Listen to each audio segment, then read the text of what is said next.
বন্ধুরা তোমরা কেমন আছো? আশা করছি সবাই ভালো আছো। আজকে একটু গরমটা কম আছে, তো তাই আজকে কি রান্না করব সেটা নিশ্চয়ই তোমরা দেখেই বুঝতেই পারছো। যেহেতু আদা, রসুন, পেঁয়াজ, টমেটো, কাঁচা লঙ্কা, রসুন এখানে সবটা নিয়েই বসে পড়েছি। বলো তো কি রান্না হবে?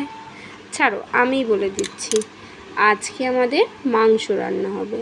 তোমরা অনেকেই জানো যে মানে বেবারে আমাদের মাংস রান্না হয়। সবাই রবিবারে খায়, আমরা অন্যবারে খাই। এই দেখো বাপি বাজার থেকে সকালবেলা মাংস নিয়ে এসেছে, তো আমি মেয়েকে স্কুলে দিয়ে এসে এবারে রান্নার প্রস্তুতি নিচ্ছি। তো এই দেখো মাংসটা প্যাকেট থেকে খুলবো। এদিকে ভাত আমার রেডি হয়ে গেছে। মেয়েকে স্কুলে দিয়ে আসবার আগে আমি কাঠেতে ভাতটা করে নিয়েছি। মাংসটা আর একটা তরকারি ওটা গ্যাসে করব। তো এই দেখো বাপি মাংস নিয়ে চলে এসছে। দেখো মাংসটা, এবারে মাংসটাকে ধোবো, ধুয়ে মশলা বাটবো, বেটে সমস্ত কিছু রেডি করে মাংস, ভাত আর শাক চচ্চড়ি। শাকটাও ওদিকে আমার কাটা রেডি। তো এই দেখো মাংসগুলো আপাতত জল দিয়ে ধুচ্ছি।